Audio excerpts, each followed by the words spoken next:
You are now tuned into Native Collect.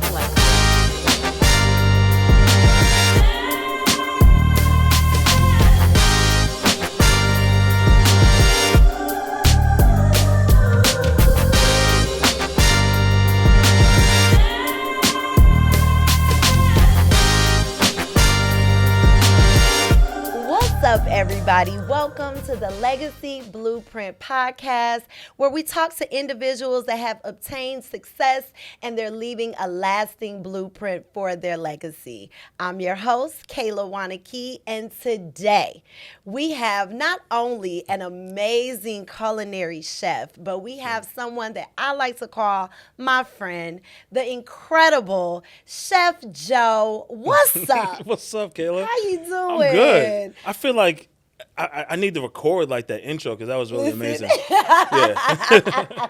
No, I'm so glad to be here with you. Yeah, you're amazing just Thank you. in every way, not just for your talent of, cooking, which is phenomenal. By thank the you. way, let's Thank be you, thank clear. you. He's not just any chef. He's definitely a celebrity chef at that and Yeah. businessman.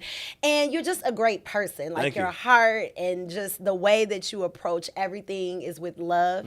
And so I'm so excited for everybody not only to get to know you a little bit, but to find out the business savvy behind the Chef Joe brand. Ooh, So thank you. Yeah, that's gonna be fun. it is. Yeah. It is. So here at Legacy Blueprint Podcast, Native Collective is really big on Native. Like where you're from often contributes to who you are and who you show up as in this world. And so where are you from, Chef Joe? And tell us a little bit of how that, I think that's Come what on, the y'all New know. York people Yeah. do. Yeah. So originally from the Bronx, New York. Okay. Grew up in a 2-bedroom apartment. It was me, my brother, my sister, my mom and dad. Thank God I have both my parents still, which is amazing. That's amazing. And my mom built her business out of the living room. Wow. And we had a baby grand piano in the living room. Well, the business was in the dining room. So, we didn't have much space. Yeah. My mom has just celebrated her 40 years of business. Wow. Like, What's 2 her months business? ago.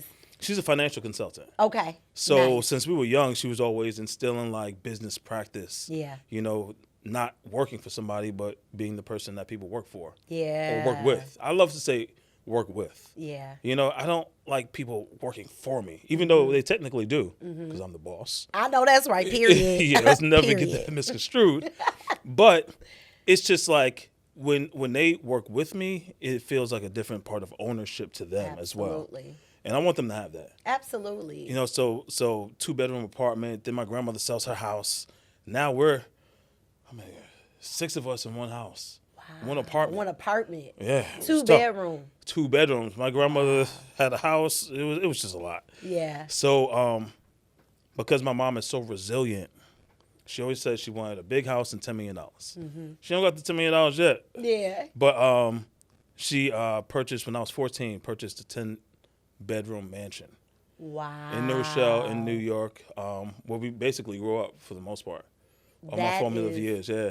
Incredible. So Nuts. from the family room to a 10-bedroom mansion. Nuts, yeah. And even in that time, like knowing that you're working for yourself from home, like being just so resilient to do that, to work in the home and not Right. even have like a storefront per Right. se, but still be able to put in the grind and everything. I'm sure that has instilled a lot in you. Oh, so much. Yeah. So many nights I would just wake up as a little kid, seeing her still on her computer. Yeah. Typewriter, actually. Right. What you With know the about that whiteout. You got to use typewriter? the What you know whiteout like if about you mess it? up. So, Yes. yeah, it was a great formative time of life for me and all my siblings, too. Yeah, absolutely. And then just the Bronx at that. Like, come Yeah. on. Like, hey, y'all New York know what's has the up. best food. We got the bodegas. Yes. We got Aki on the corner. We got oxtail. You can't beat New Yeah. York when it comes to all the food and all. Yeah. Yeah. So have you always been into the culinary arts, or when did that shift happen for you? Great question. So no, not at all. I've been in the culinary eating arts. I know that's right. Okay. I would eat. So I come from a family of amazing chefs. Okay. And cooks and bakers. So my grandmother, she was an amazing baker. Okay. And she worked for the George Washington Bridge as like one of the supervisors or whatever.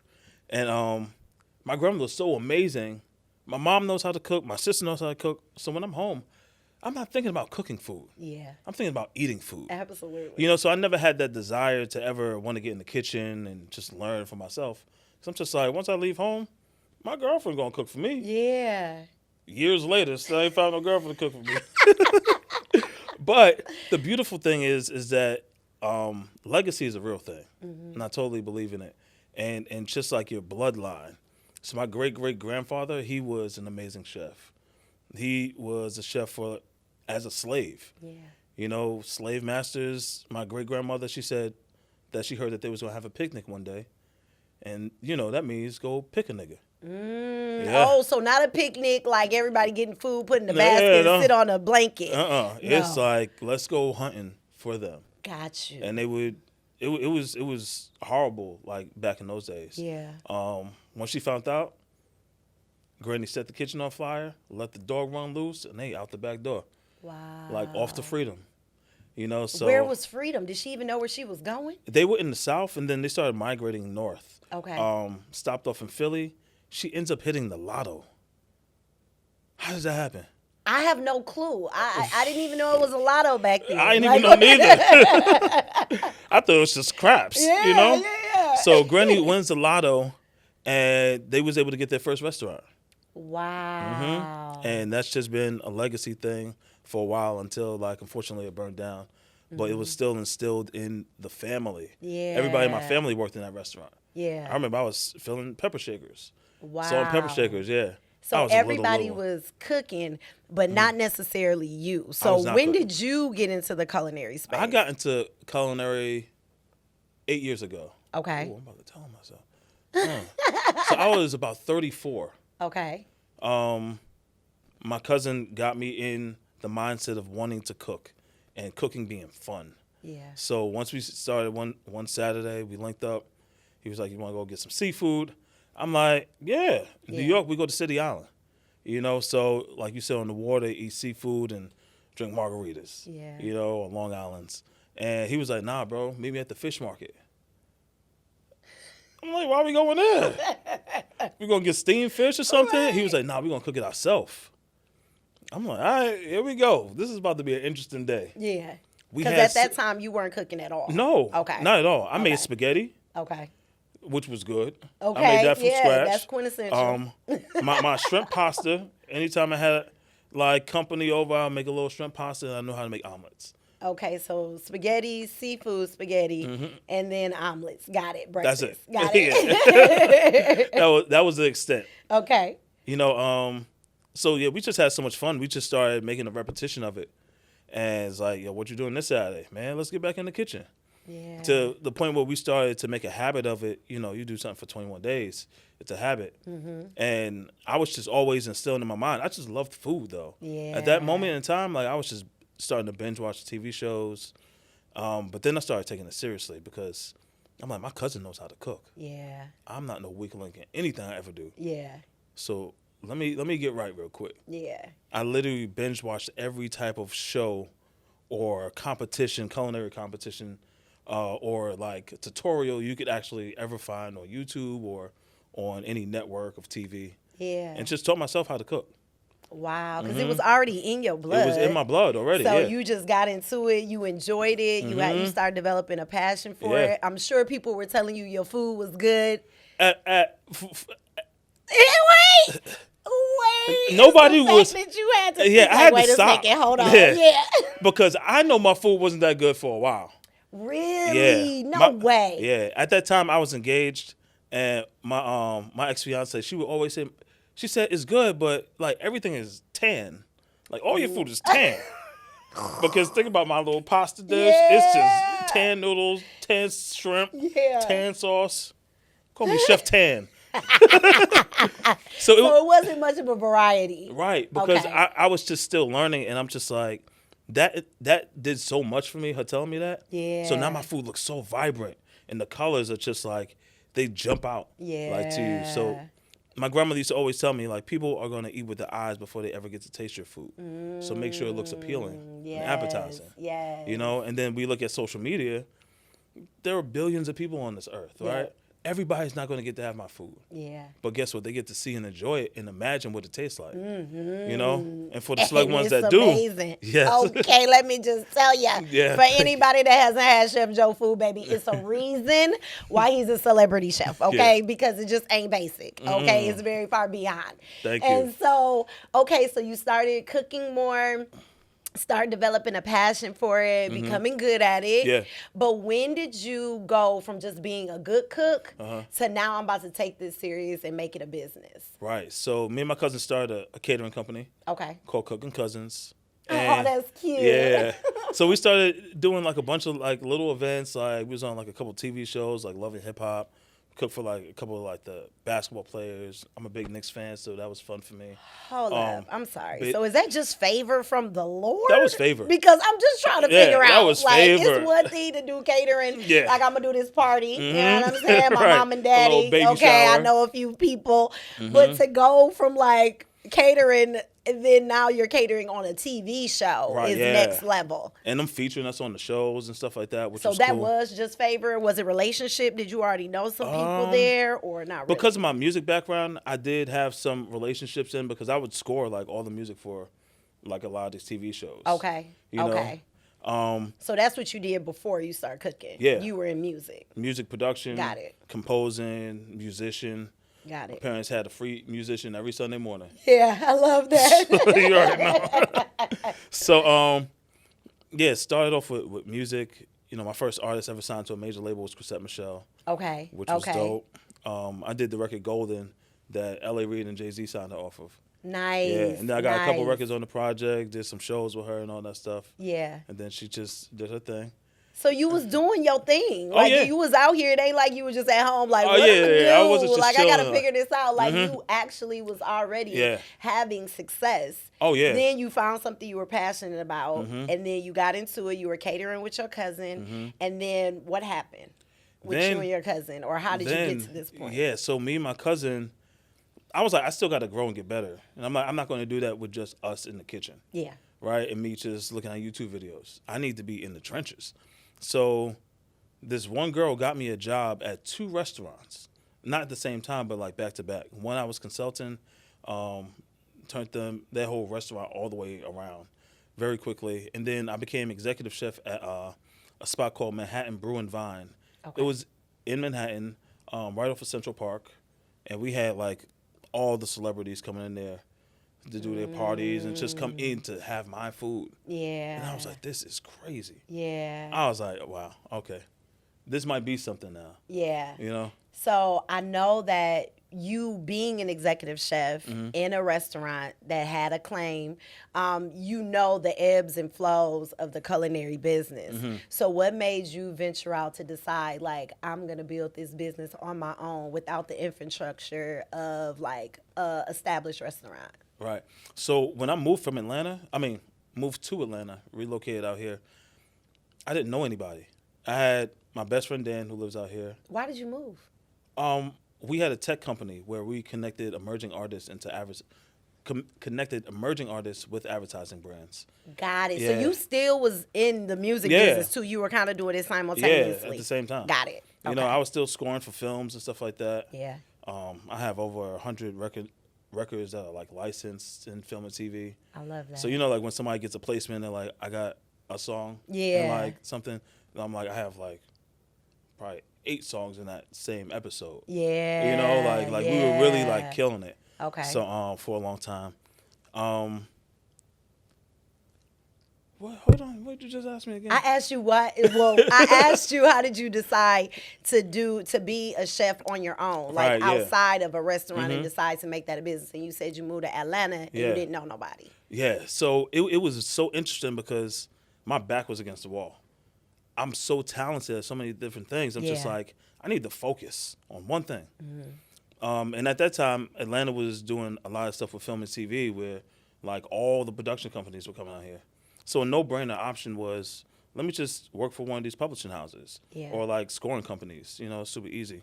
I didn't even have to create new music. I could Because you just already had a have catalog. a crazy catalog. You pick whatever y'all want. You know, just make sure my credits are proper. Yeah. You know, but it was so interesting because I was in the grocery store one day and I was just like really praying to God because I would introduce myself, right? And in my mind, I'm like, I need to singularize this person who I am. Yeah. I'm meeting people for the first time. I can't say I'm a photographer. Yeah. I play the organ, drums, piano, bass guitar. Yeah, I Like, score. I I can score. cook. I can cook. You know, it's like whatever you want. You know, Right. you can't be a jack of all trades. You got to Yeah. be Chef Joe. Yeah. And I was in a grocery store. I was just like praying to God. I'm just like, oh my gosh, like I need to find direction.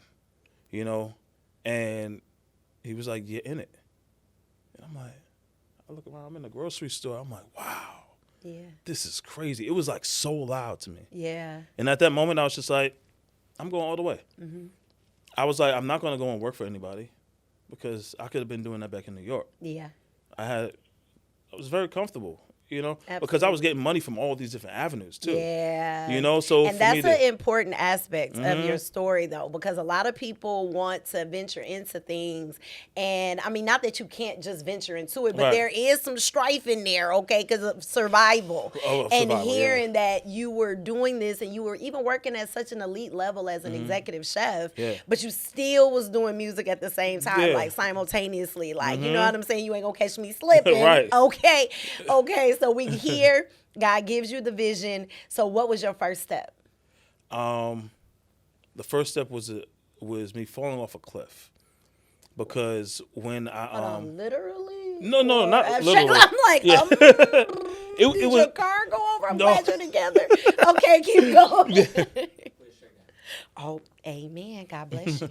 God bless you. What about my shirt? Has that been showing the whole Oh, time? damn. Yeah. Is it Chef Joe or striptease? Right. Okay, go. Yeah, so Falling off a cliff. oh, right. So my third week in Atlanta was the toughest because I went to the bank because my card wasn't working. And long story short, they said that my account was compromised and then they have to do an investigation on it. Until they do, they're blocking all access for me to my account because it looked like fraud. Because I just moved. I put all this money in from all my other banks because Atlanta has different banks. Yeah. Put all my money in, whole life savings, in one bank. And 3 weeks later, I have no access to any money. No. When I tell you, good God. Bruh. I like, need to know the moment she told you that. Like, was you flipping over tables? What? I was just what like, was happening? She was like, they'll do a courtesy for me and let me take out $200. What we doing with $200? $200? What we doing? We eat at McDonald's every day. What we Right. doing? You gonna run out? Okay. I'm keep going. like, $200? What? But she said in about 2 days, like, they should have some answers and should clear up. In those 2 days, it opened up for maybe 24 hours. I took out $500 thinking everything was all right. Mm-hmm. Shut down again for forever. Never seen that money again in my life. My life savings of life. Wait, Nothing. hold on. Are you about to tell me something else? Is there about to be a pivot? Okay, so wait. Oh, it was- my it- God. at that moment- How? How can they justify that? Like, what do you mean? That's what I'm saying. But the bank was going through so much litigation and lawsuits that it was almost impossible for me to even think that money's going to come in a certain amount of time soon. I was Have you seen it today? Like, did it ever still come no. years It later? never. No? I never got it back. But That's the hard one. It was tough. Yeah. You know, like at that time, like nobody in my family wanted me to move to Atlanta. Yeah. They're like, why? My mom had a whole dinner for me with a bunch of my friends and family and like people I look up to, and they were all trying to convince me to stay. Yeah. They was like, yo, bro, like that's gonna be the dumbest decision you could ever make in your life. It's like, who do you know in Atlanta that's like, you got a job? Yeah. How you gonna make money? And then all these things are replaying in the back of my head after my bank account gets hacked into and compromised, and I have no money. So what you do? Monster.com and all these other things. I'm like, yo, I got to figure out how to get $1. Yeah. But then I'm like, I didn't come here for that. And I'm not going to ask anybody to try to bail me out either. Yeah. So what I started to do was I had to get creative. I'm from New York. We know how to make money. Yeah. It started becoming easier because I went very unorthodox approach. I took very unorthodox approaches to go and find money. Okay. And in that process, building my brand as well and clientele. So what was your approach? I'm sorry, I need to know. Oh, yeah. 'Cause I'm like yeah. stuck. I'm stuck with the money going out Yeah. the account. I ain't getting it back. It was tough. So first thing you got to do is put on a happy face, right? You got to, when you look good, you feel good, and money and good things are attracted to you. So every day I would wake up, get dressed fly, put on my fedora, and I would go apartment hunting.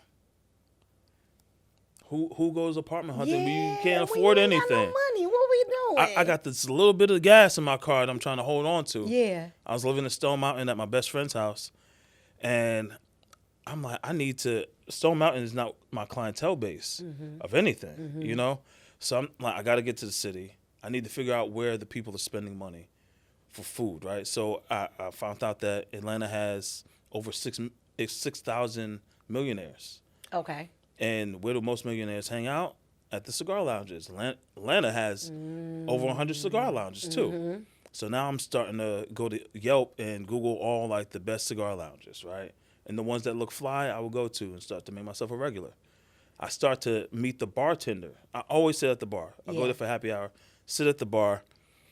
The bartender becomes my best friend every single time, everyone I go to. And I'll order a $5, $6 drink, happy hour. Sitting there with my glass of water, and I'm just like telling him what I do, where I'm from, and I'm just trying to build up clientele and all that. So the bartenders would introduce me to the people at the bar who have money. And they're like, yo, bro, you need to say what's up to this guy. Actually, I'm going to introduce you. So, hey, what's up, Tony? This is my boy, Chef Joe. Yeah. He just moved at out that to time, Atlanta. You had already decided, like, culinary is what it is. Like, that's what it's going to be, yeah. Got it. And if everything didn't happen prior to, I probably wouldn't have had the fervency to push and go that route. Yeah. So I started building clientele there, right? One way. And then Do you remember your first client? It was a lawyer. Okay, it was a lawyer. Oh, actually, no. My first client was actually Bow Wow. Shut up. Yeah.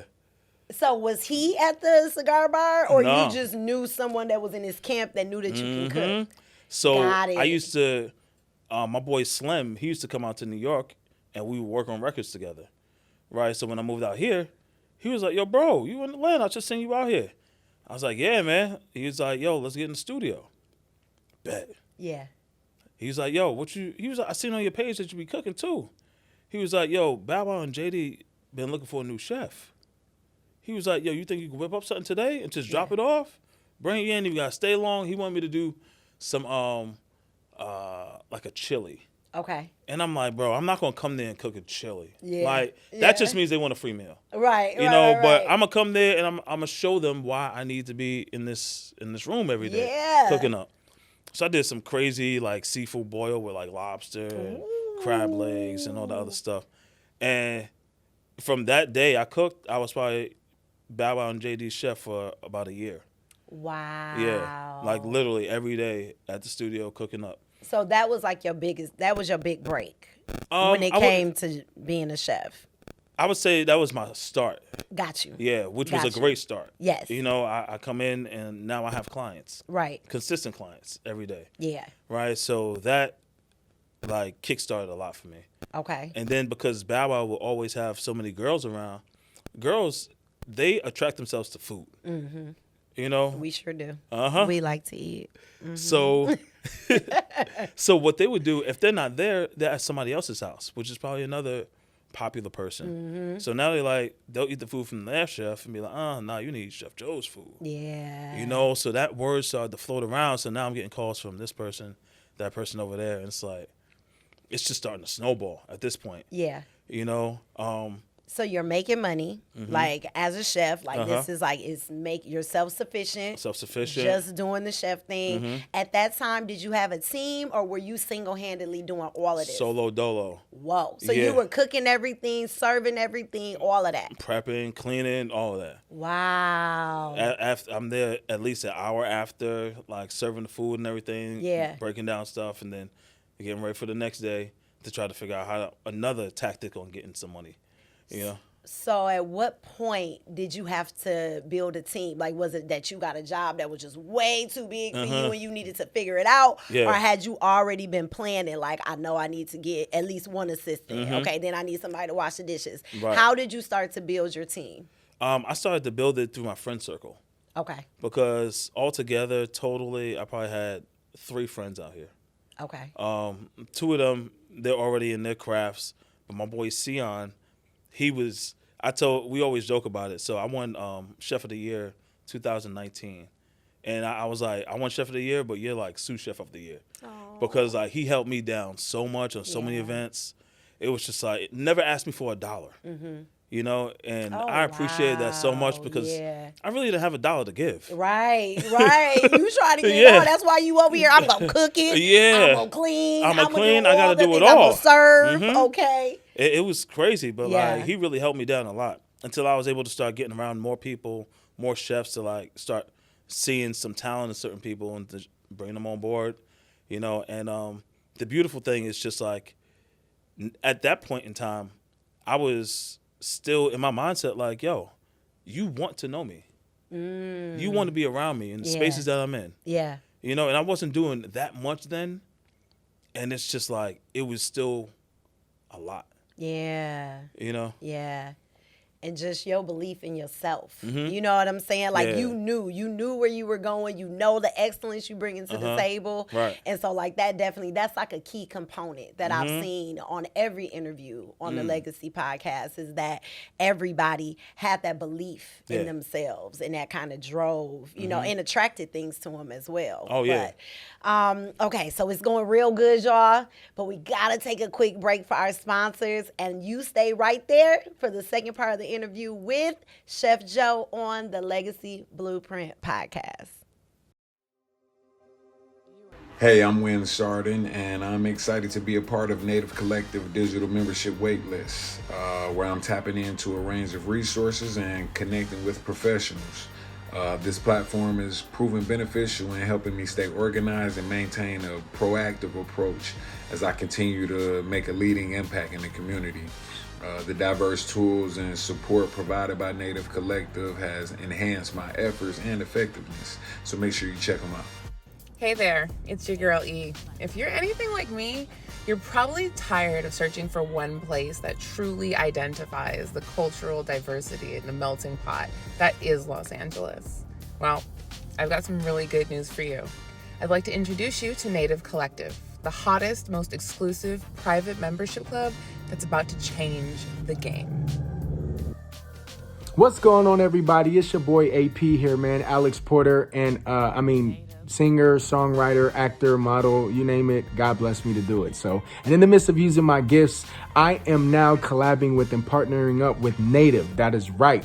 I just signed up for Native's digital membership waiting list, and what Native is, or what they do, is they put you around others that is like-minded in your industry or in your lane. So other singers, other actors, other directors, other whatever it is that you do, Native can deliver, man. So I just signed up and got on their waiting list, man. This drop is about to be phenomenal. I'm telling you, big things is happening in 2024. Native is the place to be. You need to get there ASAP. Go visit native.com, and I promise you, Native is the place to be. Come connect with AP, and we'll see you at the end of 2023.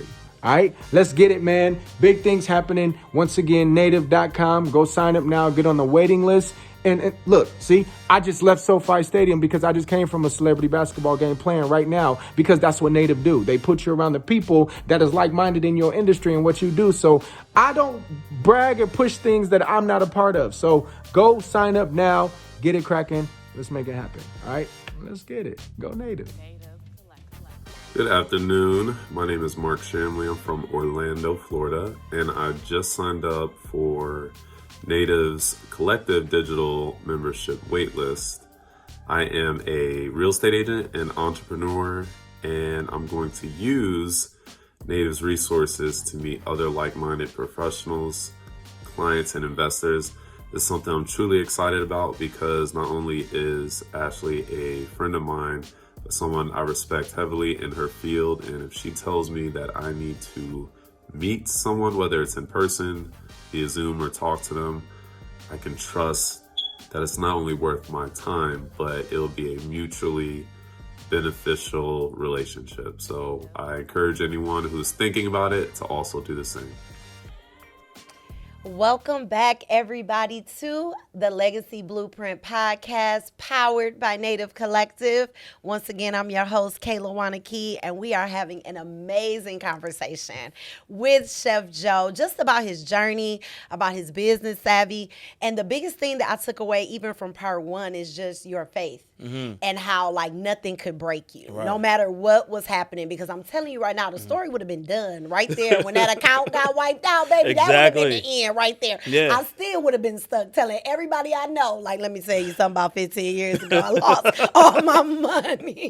For real. It's But not even like I seriously. gambled it away or nothing or made a bad investment. It was No. just gone. But hearing people's story, because like if anyone follows you on IG, which you need to go to @official Chef Joe, is that what it is? The official Chef Joe. The official Chef Joe, you need to go there right now. Thank you. But if they go on there and they see it, they see all this level of success that Mm-hmm. you have and just all of these opportunities and the things that you've done. You've accomplished so much thank in you. such a small amount of time, but everybody has a story. Mm-hmm. And for you to still show up and not only just be excellent in your craft and what Mm-hmm. you do and have all these amazing blessings, but still have such a beautiful heart. Thank you. And still live in such love and light and determination. Like that says a lot about you. Thank you so much. Beyond just all of the accomplishments. So I just had to put that out there. Thank But- you.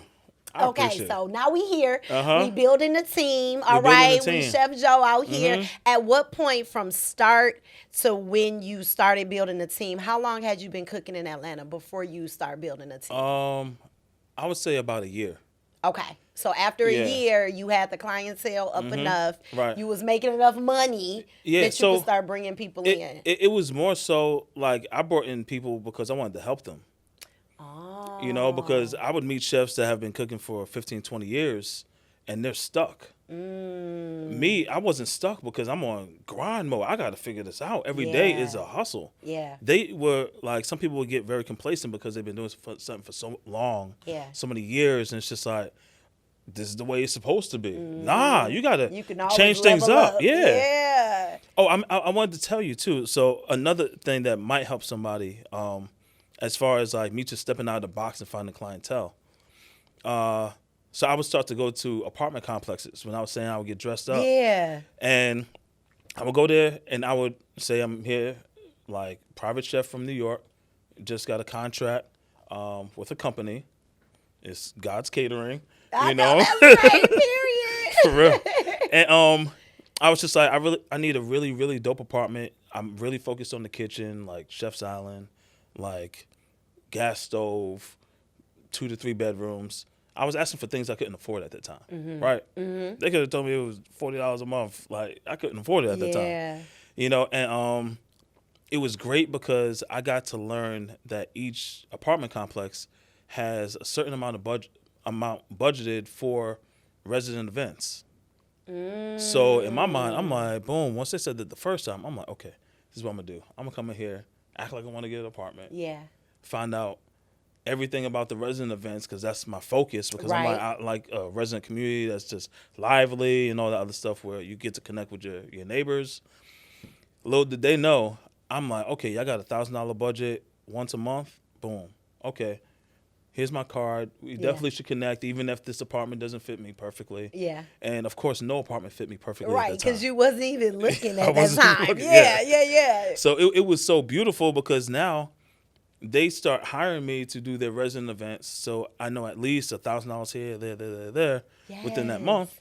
Plus And- all the residents that's And the eating residents, your food. now they're trying my That's so food. smart. And now I'm like, I'm building a network of clientele Yeah. and getting paid to do that. That is so good because network is the key. It really is. Like, really, it doesn't matter who I've talked to on this podcast when it comes to being successful, building community and networking has been a key component of it all, which is like always right is. aligned with Native Collective because that's exactly the whole basis behind it. That's It's to amazing. bring people together, to build community, to help elevate one another, but then also to come together and just continue to build this broad network. And so it's beautiful to see, like, you really just tapped in and you just did it. Yeah. It's one thing to have the idea and maybe going to the first apartment complex and then being like discouraged, you know what I'm saying? Yeah. But like, no, like you just kept going, you kept doing, and just watching it grow. Yeah. I I would go to that. 3 to 5 a day.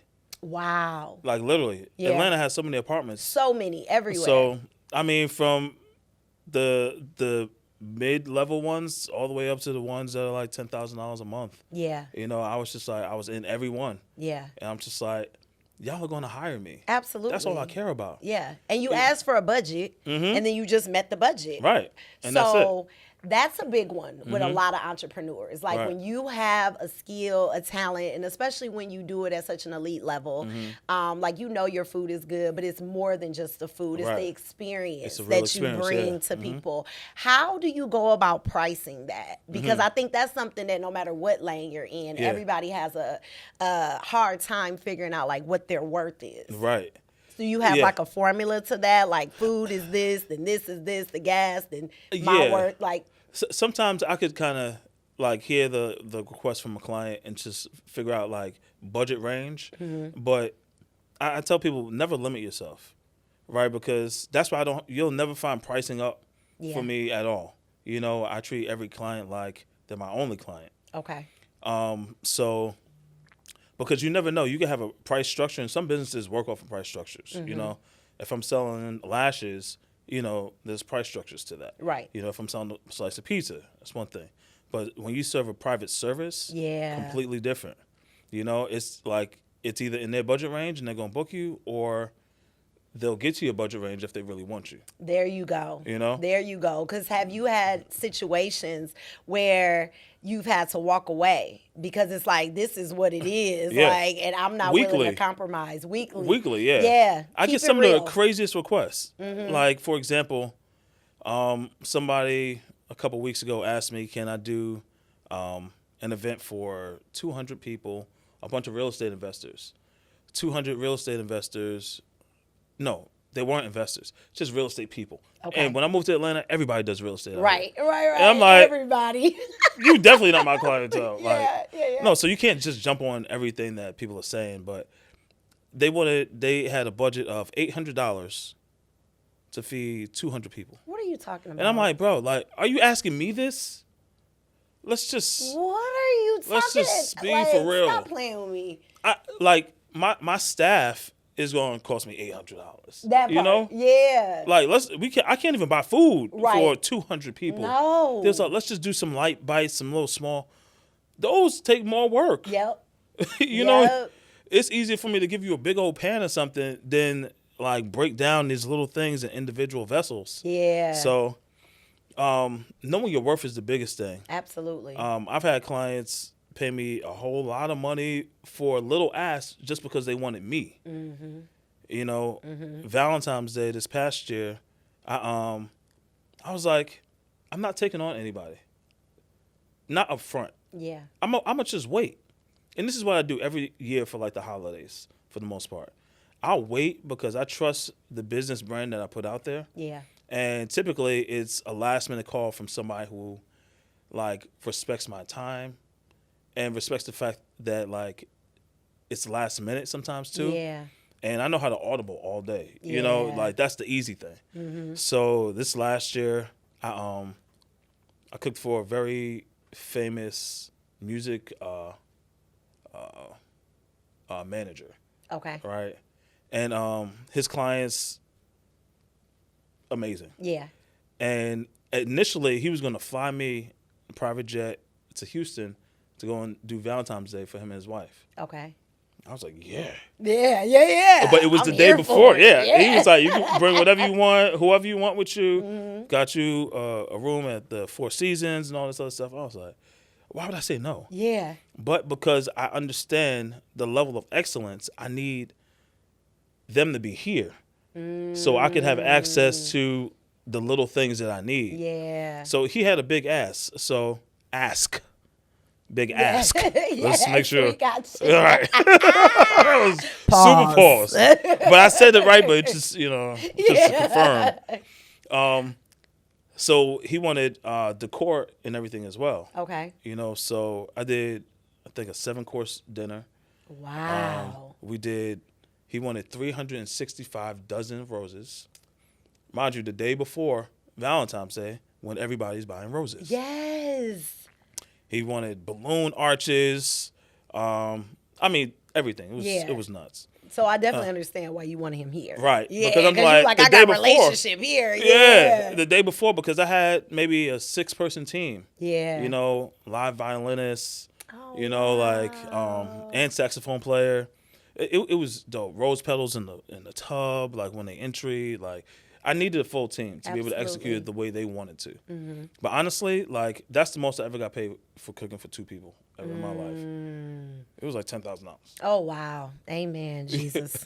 God is good. Ain't he good all the time, You know? especially when you wipe out your account. Right, But, you know? amen. Seriously. And that was just a one-day thing. Yeah. Dinner. I love that. I love that. So, okay, so let's talk about it. Now we get into the money.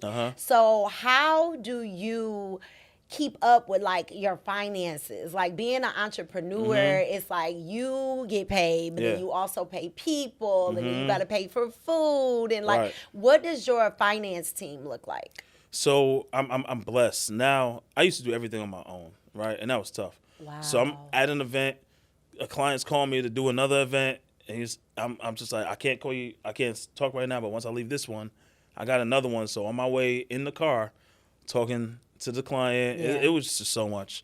I met a woman by the name of Alexandria, who is my booking manager now. Okay. And for the most part, my clients come from me, but she just manages like the communication and correspondence with the clients. I love that. Just so like they don't ever feel like they're not being tended to, which is very important. Yeah. You know, I'm not just here I work a lot, but I'm not just like running, gunning, just taking people's money and just, oh, I forgot that, because things are disorganized. Yeah. You know, I'm very structured with it, and she's a big part of that. Yeah. You know, so my mom used to always tell me, hire your weakness. And mind you, I'm great with math. Right.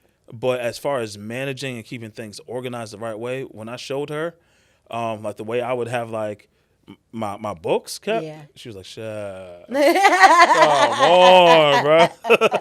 Not even in a calendar. It's more than just math. It's It's a lot more to that. Yeah. I would like type in my date on like the date on Google Notes. And if I had nothing on that date, then I knew I was available to take on something. Oh, wow. But it's like, okay, so tomorrow will be like the 3rd. It's like if I type in the 3rd, I'm like, oh, okay, I see it. Event, boom, boom.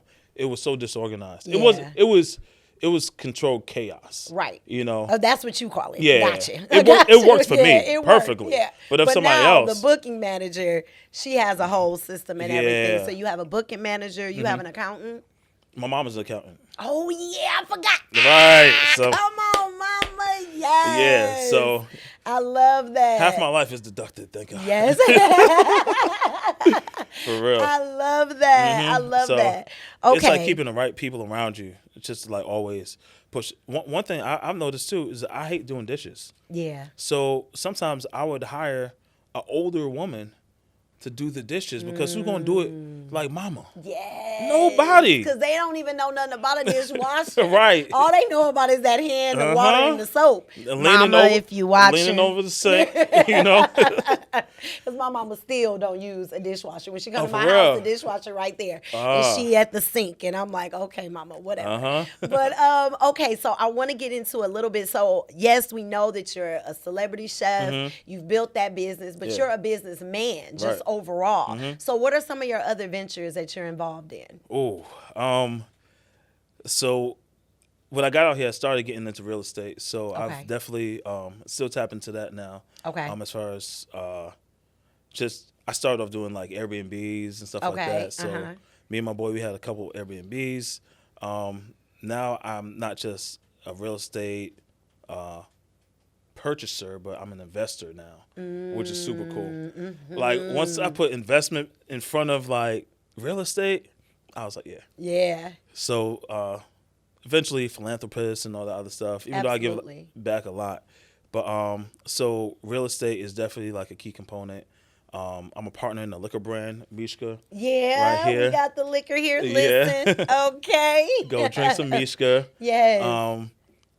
What else? Oh, I'm working on my cookbook, which is I'm so excited about. Yes. I'm glad I Tell got us to about see the book. a little bit. So as a music producer, I was called G.I. Joe, which stood for God Inspired Joe. And my cookbook is called Inspired Eats, which I'm so inspired by. You have no idea. I feel like I'm Drake about to drop a new album.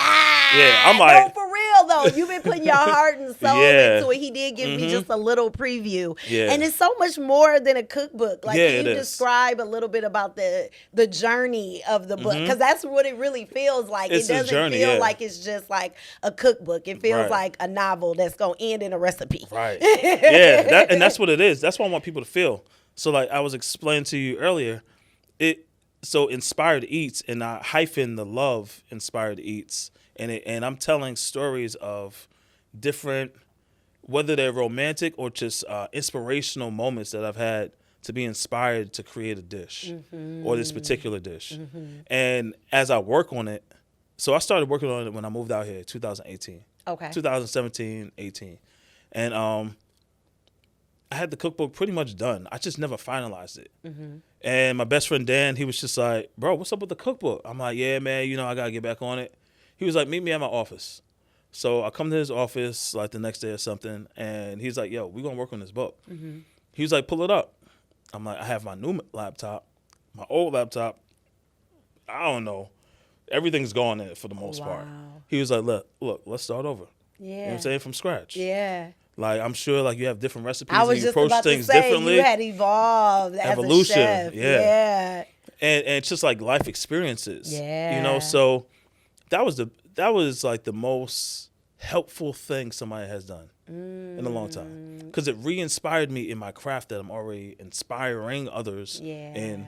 And now it's inspiring myself all over. Yeah. So some of them, like I'm getting in my vocabulary bag in this book. Yeah, I mean, You know? hey, I was reading and I was like, okay, so listen, I'm Right. gonna need the dictionary Right. along with it, but it made it so poetic, Yeah. you know. And then, the vernacular is definitely making us all like level up, Yeah. okay, And that's what it's supposed to feel like. yes, Because in the book I'm talking about, I got this one dish is called it's basically a Spanish paella. okay, Right? And I want the book to be so visual that you can see every moment. yeah, Like the flour on her cheek. yeah, Things like that. So this yeah. one starts off with I fell in love with a girl in Spanish Harlem. And it's just like already from there, after you start reading the book, you understand where it's going. Yeah. And it's like that was my inspiration on making a Spanish paella. Wow. You And know? these are real life experiences, or did you have to like create a story around Some- it? I mean, you may elaborate. Yeah, but is there like a life experience attached? There's a lot of life experience. I Okay. just didn't want it to look like, damn, Joe, you got all these little Yeah. joints. So, Well, you've lived life. Yeah. I mean, listen. fun, great life, yeah. Yes. Especially when you attach food to it, Yeah. That's the key to a woman's heart. Absolutely. I own the key. Listen, You know? you hear that, men out there? If you're looking for a key, there it is. The Okay. key to the city. For real. Okay, so I love that. Yeah. All right, so we hear about like all of your journey along the culinary path. Right. We've learned a little bit about the business. We've learned all the different avenues and things you have going on. But one thing at Native Collective is really important to talk about mental health. And I know with all of the things that you went through from the time you were little, growing up in a 2-bedroom apartment with Right. all these people and your mama here, the piano here, we trying to figure it out. We in the Bronx. You walk out, you see all kind of poverty and low Right. income. You see all kinds of things. And then just your life experiences. Today, how do you take care of your mental health? Take deep breaths. That's one thing we don't do. Yeah. We don't take time out for ourselves. And something so simple as like sitting down, kicking your shoes off, and taking a deep breath and just relaxing. Even if you're not meditating, but if you're meditating, that's great and it's so helpful, but we need to center ourselves a lot more. being from New York, it's like everything's just moving so fast all the time. You don't even have time to think. Yeah. You know, so now that I'm out here in Atlanta and like things are a little more stable as far as life, you know, I try to constantly like, whether it's like going to get a back massage or I need to probably go get my feet done. Yeah. You know, but it's like keeping myself in like a good vibration all the time. And those things typically don't cost money. You know, it's just like making yourself a warm bowl of soup. Yeah. I make soup every week. So I take like my leftovers from like the weekend of catering and I just take different things, throw them in a crock pot, little fresh seasonings and herbs and different things like that. And I just make me a soup and I just enjoy it and I sit back and decompress. Yeah. Because there's always going to be an issue going on in life. Yep. You know? I was just about to say. Yeah. Like last night, like I was telling you, I woke up at 3 a.m. to sirens outside of my window because my neighbor's house was burning down. Wow. You know? Wow. And it's just like, I had such a feeling of gratitude. Yeah. You know, as I was praying for their safety and everybody getting out safe, I was just like, thank you, God. Yeah. I'm like, wow. Yeah. Our And problems aren't that bad. that part. You know? That part. Like, seriously. Like, Yeah. even me sitting here, like, you know, you always think it's only you. Or you always think, like, the things that you're going through, you're never going to get through. Right. And just listening to you tell your story, like, I'm really stuck on your money. I'm stuck Getting on it, caught too. up. Like, I still really want it can't back. let it go. I'm not trying to cause you PTSD. I'm just trying to say, I'm really stuck. But for real, like, going through something like that, it showed me that, like, God really will bring you through.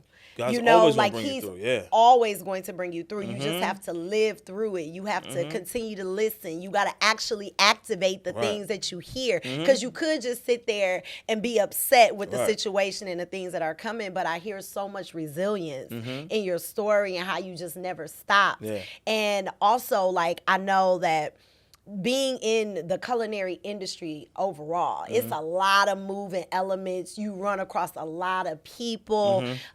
It can be a high stress environment. It's extremely How do you stressful. keep yourself so grounded? Because I've been to Yeah. events that you've catered, not Yeah. catered, but you've cooked for, Yeah. and you always seem like you have such a level head. Even when you see, like, I know it's a lot happening right now, but Yeah. you always seem like you have a level head. No, What do thank you. you attribute that to? Putting these two hands together. Yeah. Seriously. People pray right before they eat the food. Yep. I pray before I shop for the food. So that whole process, I tell people all the time, food is either going to heal you or it's going to kill you. It's either healing or it's poison. Yeah. So it's like, choose wisely. Yeah. And people don't. That, you know, like you could have McDonald's or Ruth Chris, right? But like, depending on how that food was prepared is how your body digests it. Yeah. You know?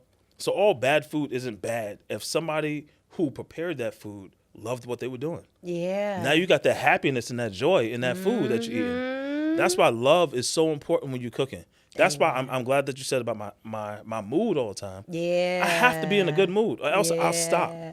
And I have to reset. If my team, there's something off, I'm like, nah, we gotta fix this. Yeah. Like, if you need a moment, step out the kitchen. And thank God I don't have those moments with my team often. Yeah. Or really ever, but thank God. You know, but that's because I pray. Yeah. Faith Oof, is it's huge. crazy, yeah. You have to. And I mean, I knew the answer, like, just from having Yeah. the interaction. Because in order to show up this way and the way that you lead your life, you have to have something greater than you that you believe in, Oh, that yeah. you have faith in, that you know, Yeah. like, it has to be. So, okay. Because it's stressful. Yeah. Being a chef, people think it's just like, oh, you're just cooking. No, it's very stressful cooking at a Absolutely. super duper high level all the time. Yeah. I can't forget a lemon. Yeah. You know, chef, I thought you was going to put a lemon on. Yeah, because you're at an executive level. Like, Yeah. this is not cooking for your homeboys and your Nah. homegirls. Like, this is a It's next not. level. And when you go up next level, that's the expectation Yeah. to me. Like, for real. Yeah, most of my clients are millionaires, multimillionaires. Yeah. You know, it's very seldom that I'm in an apartment, or if it is, it's like penthouse. Yeah. But I still do everything. Yeah. Like, not just that, because my majority of my clientele now, they're like very well off and successful, but it's also inspirational to me. Yeah. So I'm inspired every absolutely. day. Every day, yeah. I'm like, you got 9-car garage? Yeah. 4 house managers? Like, yeah. And we need that, Yeah. especially as, African American people in our lives and the culture and the things that we've been able to see in front of us Yeah. isn't even on that next level. So Right. we don't even know to aspire to that. Most of us are just trying to have like a comfortable life where I can travel a little bit, wear what I want to wear, eat what I Right. want to eat. But it's a whole nother level to this thing of Another level. experiencing like a full life that we don't even know exists Right. because we're not privy to seeing it. And so, okay, so that leads me to this question. Yeah. So on the Legacy Blueprint podcast, we ask every single guest this one question. Okay. And I really want to know what your response is. I have no clue either. So I have no let's clue see. the question either. Okay, so here This we is are. exciting. All right. You get up from here, you walk out the doors, you find out you just won the $1 billion Powerball. What we doing, Joe? What's popping? What's the plan? First, I'm giving 10% of tithes, but I'm not giving it to one space. I'm already preparing for that $1 billion, Yeah. whether it comes from like winning the lotto or just endeavors of life, Yeah. right? But I'm definitely going to change Atlanta with the poverty. I'm definitely going to change because I could do what $1 billion? Yeah, $1 billion. Not 100 million. We talking about 1 billion. I got 100 million to give away. Yeah. And then disappear after that. Yeah. What? Who you giving it away to? My mom's church first. Okay. But I'm not gonna give away too much to any singular organization. Right. All right. Of course, I already have my own non-for-profits, so we do like a lot of food giveaways during like the holidays. Actually, I would love for you to be a part of the next one. Absolutely. I would Yeah. love that. We're definitely doing a couple this holiday season, so Yeah. whatever works with your schedule, Absolutely. I'll keep you abreast. Please. But I'm always giving back, Okay. and that's how you stay blessed. God blessed us to be a blessing, Yep. so you give me $1 billion. People, I always say this too, right? Only the zeros differ, right? So how you act when you have $1,000 isn't going to be much different from you with 100,000. Yeah. If you're frivolous with your money at $1,000 and you still don't pay your rent yet, trust and believe when you add $100,000 or Yep. $200,000 or $800,000, $1 million, $1 billion, you're gonna just be rapidly loose with it. I'm very strategic with every dollar I spend. I spend a lot of money, Yeah. and I need to scale back because when I was broke, trust me, I knew how to manage $10. Straight up. Straight up. For real. Yeah. I'm like, but just like only the zeros differ, So it's important to like be stable in here, which goes back to mental health because Yeah. I've seen people make a whole lot of money and they have nothing to show for it. Yep. I'm like, bro, you touched this? Yeah. That's scary. I pray not to be in that situation. And you was in that situation. God thought he could trust you with it. That happens so much, and especially in our community. Like, it happens so often, and it's because they don't know what to do with the money. Right. Like, they never got the financial literacy Yeah. that we need so much. So it's just like, it literally runs through your hand like water. Seriously. Like, for real. Yeah. My old music manager, he told me before I got my first real big check, right? I got like 3 checks back to back to back. I was like, yo, this is crazy. This is more money I made in my whole life. More money. Yeah, I was like, and he was just like, yo, your first check, blow it. I want you to see how it feels to have money and enjoy it. But once it's gone, you're going to feel that too. Yeah. So since I had 3, he was like, blow this first one. Yeah. Have fun, bro. Yeah. And I was still not doing too much craziness with it. I had a little bit of fun, but I was still in my mind. I'm like, I don't know what tomorrow holds. So even though he's saying that, I understand his point. Yeah. But it's like sometimes if you never touched money, you don't know how to react when you have it. That's right. My mom would always keep us around money. Yeah. She would have like stacks from her clients or whatever, or like checks, and she's just like, count that for me. Yeah. I wasn't afraid of money. I'm not afraid of losing money. Right. I know I can make it all back over. Yeah. Because I had to. Yeah, I was just about to say experience. Yeah, I had to. Experience, yes. You know, and those tough points make you who you are. Absolutely. So, Absolutely. So yeah. that's good. I love this. Yeah. Chef Joe, you know, me and you Yeah. can sit up here and talk All till day. tomorrow. Like All day, straight yeah. up. But for all of our listeners, the people watching, where can they follow you one more time? They can find me at The Official Chef Joe on Perfect. Instagram, yeah. Perfect. Yes. So you guys, you need to get into it. Listen, if you in the Atlanta area or anywhere in the Anywhere. United States, I'll you know come what to I'm you. saying? Okay. You need to reach out for real. Like Yeah. no cap. His food is absolutely amazing. It's a reason why they call him the official Chef Joe. He is the chef of Atlanta. Yeah. Okay. Real talk though. I Uh-huh. gotta say this before I close Okay, out. okay. Y'all, straight up.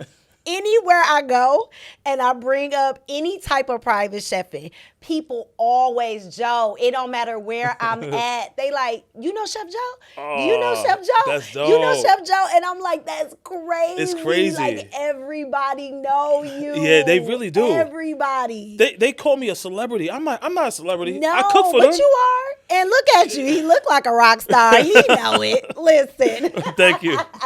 But no, this was Thank so you. good. Thank you so No, it's much always for fun. everything that you share with our listeners Thank you. and our viewers. I hope it inspires whoever that is at home that is an entrepreneur, or if you're looking to get into the culinary space, I hope that you took some of these gems along your journey. I really hope you enjoyed the interview with Chef Joe as much you. as I did. Be sure to subscribe to Native Collective and the Legacy Blueprint podcast wherever you stream your podcast, and we will see you on the next episode. See you later.